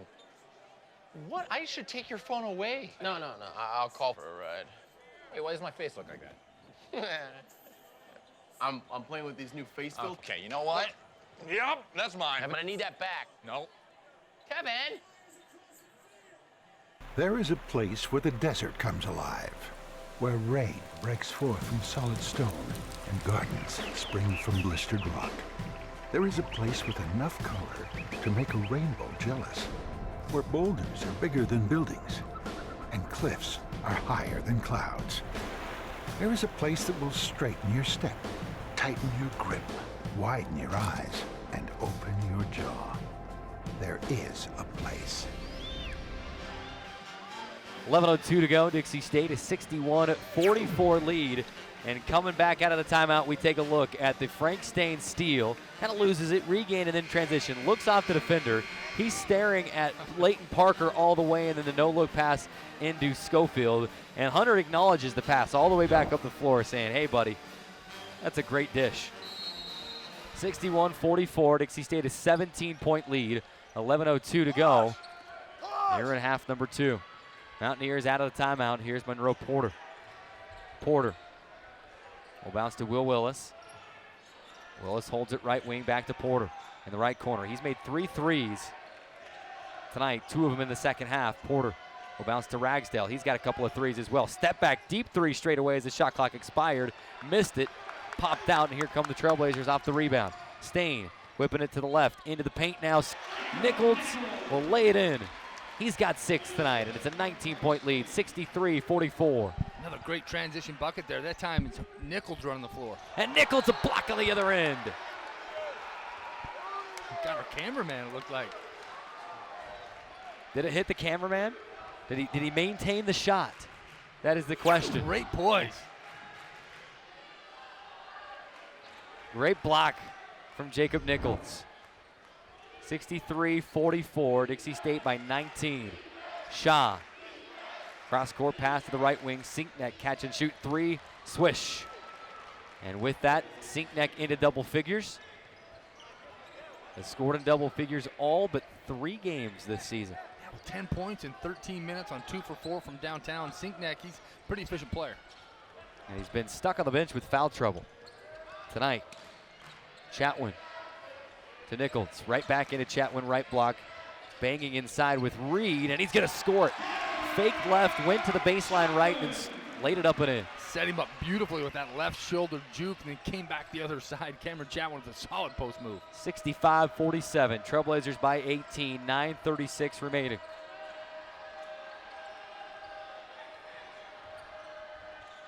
Entry pass into Reed, pass to the left corner, and he missed the intended recipient. Ragsdale, right in front of the Western Colorado bench. Scoreboard sponsor is Camping World. Appreciate their sponsorship of our broadcast and Dixie State Athletics. And right now, Dixie State, an 18-point advantage up on that scoreboard, 65-47, and 9:27 remaining. Pagankoff across the timeline.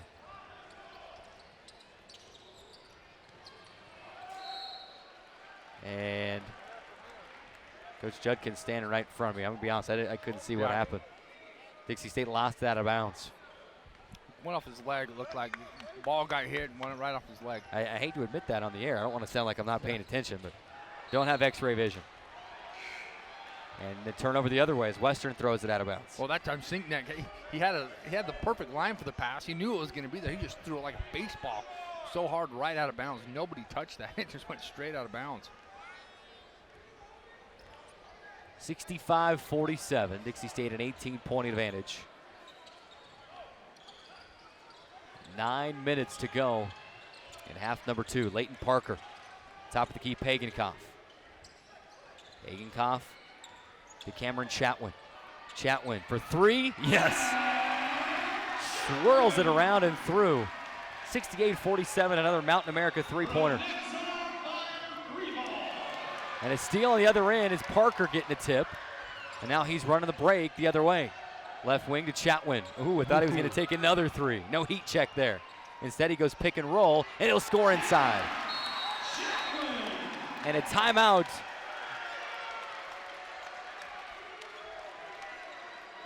Called by Western Colorado. And Coach Brad Schaefer is asking the referees to look at Chatwin's three-pointer to see if he stepped on the line. How about we just give it to him? Just give it to him. Yeah, here you go. We'll give you that. How hard is it to prepare for this Dixie State team when you've got guys like Cameron Chatwin that comes into the game that's going to hit a three, the next possession down, set a beautiful screen, roll, get a pick and roll. Dixie is so versatile, and they can do so many things in their offense. There's so many options. And that time, Cameron Chatwin just showing that, hey, I can step outside, I can go inside, and his point guard's recognizing it. Right here. They want to look at the Cameron Chatwin three-pointer. Good. And there's no question. He had both feet and room to spare. Referee came over, saw the replay already running, and said, it's good. Don't need to look at that one very long. Great look from our CEC TV crew. And a 23-point lead for the Trailblazers. And we've got to take a look at our SkyWest Airlines player of the game, Mike. And, you know, with that official replay, kind of losing track of what we're supposed to be doing here. And good luck tonight. Yeah. Youngblood's got 17. Schofield's got 17. Pagankoff's got 11. I'm going to turn the keys over to you, my friend, and say, you know, who are we looking at this point? Well, in the first half, I don't think there's any question that Dason Youngblood set the tempo and the pace of this game early. He really set the tone offensively, showing we're not going to sit outside and shoot tonight. We had a long night last night. It took a lot out of us, but he came with a lot of energy, and him driving to the basket has really changed the game. So right now, Dason Youngblood's got my vote for player of the game. 8:22 to go. Dason Youngblood, leading candidate for SkyWest Airlines player of the game. Porter inside for Ragsdale. He'll get it to go, and a foul is going to go against Jacob Nichols. No, poor Jacob Nichols. This game, he's done everything that he's playing hard, but he just keeps getting whistled for these fouls, and every one he looks over at the bench like, sorry. We've got another one. This time, you know, you can see him just slide over. He's got that forearm on his chest. He left his feet. And the right arm came down just a little bit, made a tiny bit of contact. Ragsdale will miss the free throw. Cameron Chatwin going up high, snaring the rebound. Chatwin with 11 points tonight. Solid game by Cameron. Well, 3 rebounds for Cam as well. Dream shake. Yeah. Pass inside. Nichols was wide open, didn't realize it. Into the left corner. Parker for 3, missed it. And Western Colorado will have the rebound. Boy, Nichols was wide open. Wide open, yeah. He could have had a dunk. Ragsdale inside, misses. Ball tapped around, in the air. And a whistle and a foul. Will bring us to our media timeout. We'll go against Leighton Parker and Dixie State. 7:39 to go. We'll keep it right here one more time as we continue to talk about our SkyWest Airlines player of the game. Fly St. George Regional Airport. You're one flight from anywhere. Book today to fly to Dallas, Fort Worth, Phoenix, Los Angeles, Denver, or Salt Lake City. All flights operated by SkyWest Airlines. And you know, at this point, I'm with you, Mike. It's got to be Dason Youngblood right now. Yeah. You know, really scoring in the first half. I mean, just 7 of 10 for the field. So efficient tonight. 7 rebounds, 3 assists as well. And, you know, he's done it all. He's got, the runner before the half, but he did so much before that tonight. 7 boards. You see the strip here from Jack Pagankoff. The pass ahead to Dason, and he's just in the zone tonight, just feeling it. And you can tell when a guy's on another level like that, and he's got it clicking tonight. Yeah, he played solid. First half, he's come out the second half and just really, he's continued to do it. And, when Coach Judkins talks about how important it is to have Dason Youngblood and Andre Wilson, one of those two. Andre tonight hasn't scored, but Dason Youngblood stepped in and filled that role nicely. You got both those guys. Frank Stain hasn't scored either. It's because they're not getting the minutes because Dason Youngblood is just playing so well. How about Stain with 4 assists, though? Yeah. A rebound and 4 assists. We'll also, as the game progresses, we'll officially name the Catering Concepts play of the game. I got 2 plays in mind. Yeah. Here we go out of the timeout. Western Colorado with possession. 5 team fouls against Dixie State, 4 against Western Colorado. 7:34 to go. And a 70-49 Dixie State lead, 21-point lead. Sinkneck, left wing 3, too much on it. Ball is loose. Frank Stain chases down a long rebound and slips it ahead to Pagenkopf. A pass ahead to Youngblood, and he'll score. Pagenkopf threw that pass from almost half court, and they make it look so easy. Right on cue. I mean, those guys, you know, they've played together for a while. 72-49, a 23-point Dixie State lead, and Frank Stain will be called for a bump foul. And Coach Judkins doesn't agree. He says his hands are way up. He has every right to try and stay in front of the guy. Coach Judkins, he's up 23 points, and he's got starters, and he's still working. He's grinding, knowing that there's some things that he wants his team. He's telling them, don't look at the scoreboard. We're not up 23. We got to play through and learn some things. Ragsdale for 3 off the inbounds pass, misses from the right corner. And here comes Pagenkopf. Pagenkopf to Youngblood. Missed the jumper there. That would have been assist number 7. Jack's got 11 points, 8 rebounds, and 6 assists. Sinkneck to Shaw. Back to Sinkneck, guarded by Youngblood. Will bounce inside. Backdoor look for Ragsdale. He's fouled from behind. Fouled by Frank Stain. And that's Frank's 4th. Andre Wilson up off the bench. Question is, how long is Jack Pagenkopf and Dason Youngblood going to play tonight? Get a 23-point lead. And I know you said they want to work on things as Ragsdale misses the free throw. And it's Frank Stain that's going to come out. But they play so many minutes every night. You've got a huge road trip coming up. It's 6:35 to go. For me, you're looking at that. You hit about the 5-minute mark. Ragsdale misses both free throws, but tapped back out by McCurry and into the hands of Shaw. But a steal now as Sinkneck throws it away. Pagenkopf. You'd love to give them, as a whistle and a foul will stop play against Rimbaugh. You'd love to give Pagenkopf and Youngblood kind of a 5-minute rest. Let them sit down, rest the last few minutes of this game, and then get ready for practice next week and embarking out on a 4-game road swing. First to Fort Lewis and Adams State next week. Here's Youngblood. Over to Pagenkopf, left side. Schofield will drive inside, missed it. And McCurry gets the rebound. Here come the Mountaineers. 6:05 remaining. 23-point Dixie State lead. Here's Shaw. Holding on the right wing. To the right corner. Rimbaugh looking inside. Ragsdale. Now to Porter. Porter threw it away. Good defense by Dixie State and a good deny from Nichols there to make sure that Mountaineers couldn't catch that pass. It gets out of bounds. Solid defensive effort there by Dixie State. The communication's been better. And Coach Judkins is excited about how his team is playing defensively. Guys are communicating, they're flying around, and really looking good defensively. Pagenkopf inside. Schofield catches. He's fouled. That'll be team foul number 6, so no free throws yet. McCurry picks up the foul, his 3rd. Look ahead for Western Colorado. Dixie State's going to Fort Lewis and Adams State next week. Western Colorado's still on the road at Colorado Christian and at Regis next week. Pagenkopf will lob into Jacob Nichols. Holding on the right wing. Back to Jack, right corner. Pagenkopf looking at Nichols. Couldn't get it to him. Now Schofield looking inside. Couldn't get it to him. So Nichols vacates the key. Schofield inside. One dribble, right hand layup in. Schofield has 19. Great patience there by Dixie, and just continuing to do what they've done all game. And just be patient, use that pick and roll, and look for those open opportunities, whether it's a roll or a pop. 74-49. Ragsdale wanted to take a 3, but Andre Wilson was there. Instead, he dishes off to Shaw. Shaw stops the dribble on the paint, kicks to Porter at the top of the key. 5 to shoot. Here's Shaw. Will step into a deep 3 left wing.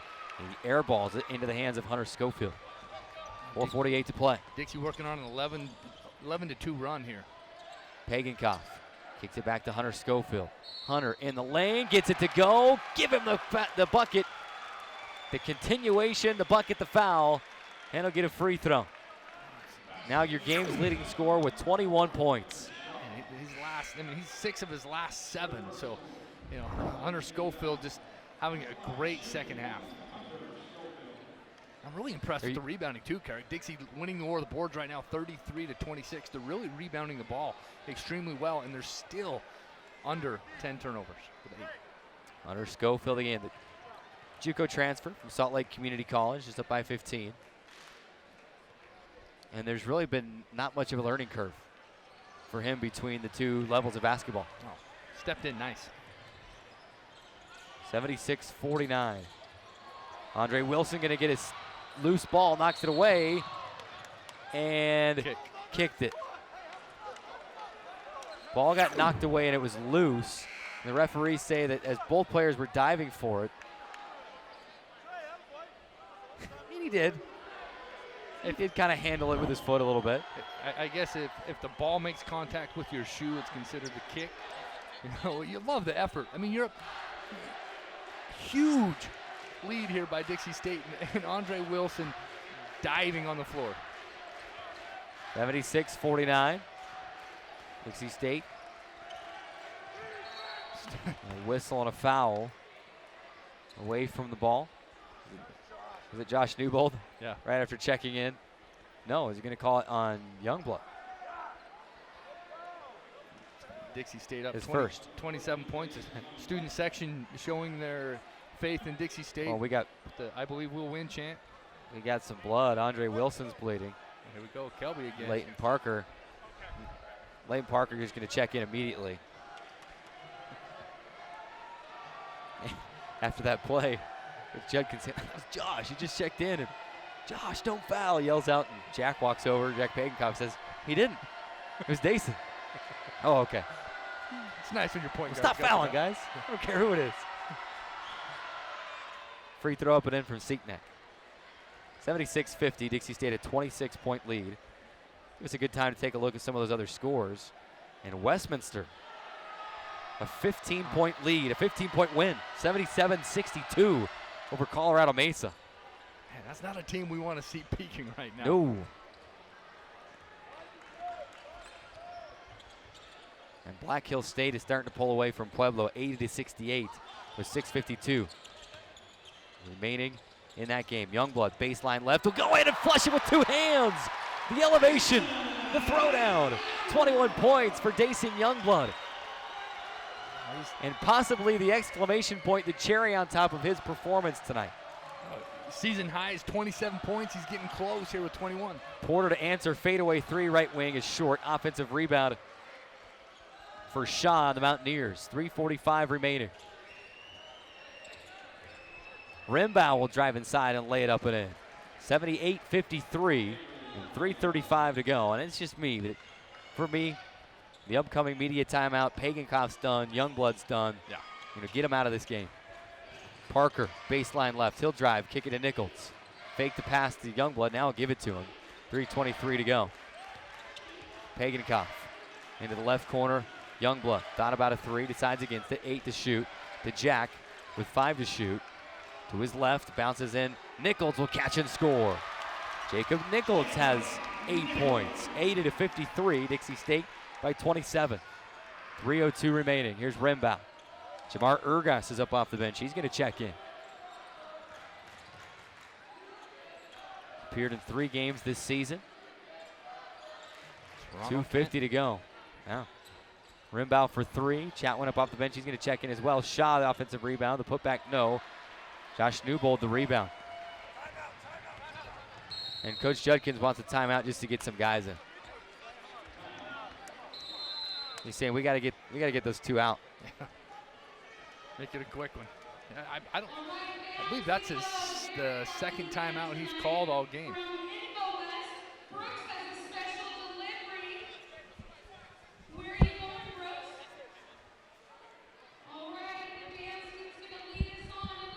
Eight to 53, Dixie State. 27-point lead. And We've gone to break on the radio side. I guess I took too long of a silence. We're right here on the TV side, though. And the Trailblazers a 27-point advantage, 2:38 to go. That did bring us to the under 4 media timeout, but we're already talking, so let's keep it here and talk through the timeout. Timeouts are brought to you by Dairy Queen. You got mad at me for this, Reed, during the women's game. He's saying it was making you hungry. Remember, if you sign up for the DQ mobile app, you can receive a free small blizzard. New deals every week. Remember, this is fan food, not fast food. Welcome back in on the radio side. An 80-53 Dixie State lead, 2:38 to go.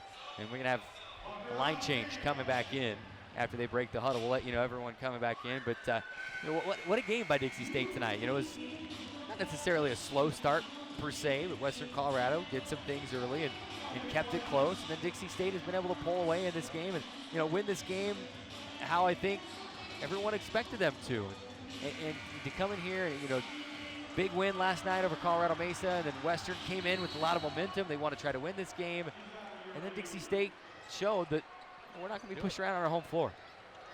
Nobody comes into our house. Newbold for 3 out of the timeout. He rattles it around and in. Another Mountain America 3-ball. He didn't waste a lot of time getting the shot up. Pushes the lead to 30. 30-point lead, 83-53. 2:22 remaining. Shaw over to Will Willis. Willis backing in on Newbold. Gets inside, floats with the right hand and scores. Tough shot. Not a lot Josh could have done about that one, really. No, and they're shooting that jump hook flying out of bounds. Have you done your job defensively to create a bad shot? Newbold with 2:03 to go.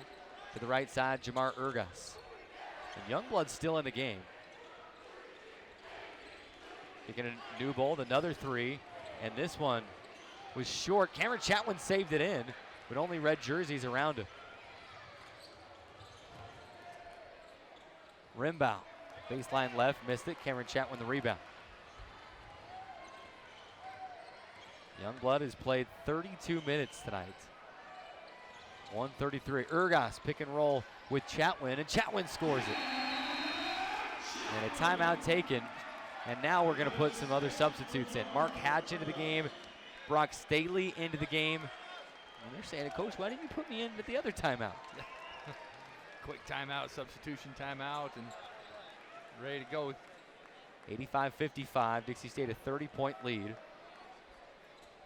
As we take a look, and that was the curtain call for Dason Youngblood. We take a look at his exclamation point. Baseline left, couple of dribbles, gets up, throw down. Shaw from coast to coast lays it up and in for the Mountaineers. 85-57, 1:14 remaining. Hatch to Brock Staley, right side Urgas. Urgas passes the baseline to Parker, to Hatch. Newbold fakes a 3 to Jamar. Jamar will step into in right wing 3. It rims out. And everybody wanted that one for him. It's been a tough go for Jamar here, working through some injuries and some things. Trying to get on the floor. Very dynamic player. Reed to the right corner. 3-ball on the way, missed. And that was Alex Woodruff, who just checked into the game for Western Colorado. Cade Wood also in. Pass inside, a good pass from Brock Staley, and Newbold will lay it up and in. Brock Staley getting in the stat sheet with a nice touch assist. The St. George native, 87-57. Woodruff to Shaw. Shaw, free throw line jumper, getting one up, missed it. Jamar Urgas the rebound, shot clock is off, and Dixie State gonna dribble it out. Coach Judkins says no shot, and it's gonna be a 30-point victory. A decisive win for the Trailblazers. 87-57. What a win for Dixie State tonight. Your SkyWest Airlines player of the game is Dason Youngblood. His final line, 21 points on 9 of 13 shooting, 7 rebounds, 5 assists, and he finished with a dunk, and the Trailblazers improved to 16-3 overall, 11-2 in the RMAC. Western Colorado falling to 7-12, 4-9 in the RMAC. What a win tonight for the Trailblazers. Yeah, we'll take it. You know, it's been a great homestand. You know, those fans that made it out to Burns Arena were treated with 4 great games here at Burns Arena the last 2 weeks. And the best part about it is they got better every game. got better every single game, and they came back on the from the road spell where they had lost one to MSU Denver, and we're still kind of suffering some of the the hangover, some of the effects from that loss. Yeah. They had to shake off some rust and some things the first couple of games, and then even in a 20-point win against Regis last Saturday, it was very clear that there were some things that needed to be fixed, and then Dixie State took care of those. Had a great first half against Colorado Mesa last night. Built a big lead. Got a little hairy late, and then Jack Pagankoff happened last night, and then tonight just a wire-to-wire victory and a great performance tonight. And that's all you can ask for inside this homestand. And now they get ready to take the show out onto the road. That's and a huge trip.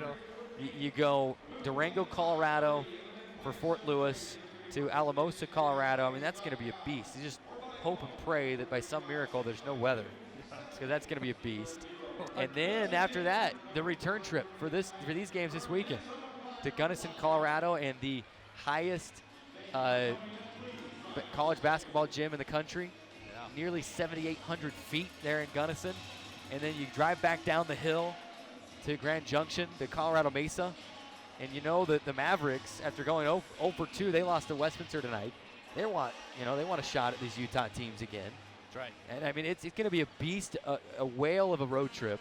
With Dixie State, all the momentum going forward. That's right. They've got the momentum. Guys are healthy. They've got good things happening. But they still have to prepare. They still have to get out and do the things that they've done to get to this point. When you get this late into the season, detail is everything. You have to pay attention to little things. Guys have to be eating. Tonight is so important for guys to get in the training room and get treatment.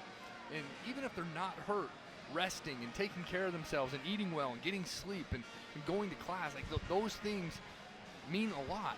And it's the difference in late games, and I guarantee you tonight, Coach Judkins is talking about that. Great job. We've taken care of business here. But now looking ahead, we have to do those little things. Get a good night's sleep and make sure you're eating well and getting ready, because it is going to be a grind in February. Let's take a look at our second half highlights, and then we can wrap things up on the TV side. Hunter Schofield, a little runner. We saw a lot of those tonight. Yeah, he did. He can do everything. Jack Pagankoff, the steal, and then the pass ahead to Dason Youngblood, free throw line jumper, and in. Youngblood, our SkyWest Airlines player of the game. Pagankoff, the pass to Schofield. It's incredible how easy Dixie State can score off inbound passes sometimes. Schofield again, 21 points for Schofield tonight, 9 of 14. Green inside. Tough decision for our player of the game, but I think with the impact that Youngblood had on this game early, you got to give it to him. Almost had a dunk there. Gets it to go with two hands for Andre. Pick and roll. Green gets the and one inside. And here we go. This is one of our catering concept play of the game candidates. Frank Stain, the steal, and then looks off the defender, and no look pass to Schofield inside. Lays it up and in. Cameron Chatwin says, hey, if you're going to give me space, I'll take it. I'll punish you. Knocks in the three-point shot. Pagankoff inside. Cam again. Cam had 13 points tonight. 6 of 9, 4 boards. What a great game. Huge game. For Chatwin.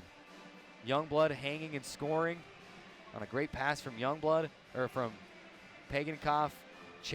Schofield again in the lane. So many guys have scored tonight that, it's hard to remember who's scoring on these plays. Schofield scores it. Pagankoff inside. A dunk. The exclamation point for Dason Youngblood. He gets up, puts it down with two hands. Newbold says, I want in on the action. Knocks in a Mountain America three-point shot. And a tip pass, and he gets another layup. Everybody getting involved tonight. So great looks tonight from our CEC TV crew.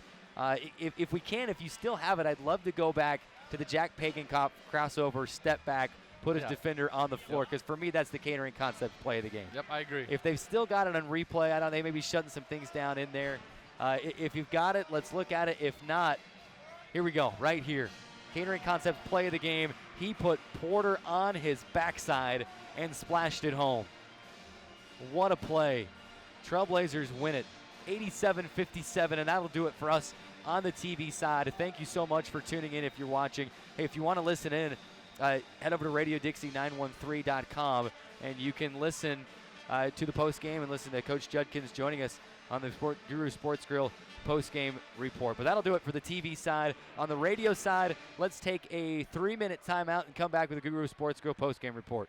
On the TV side, have a good night. We'll be back in 3 on the radio side.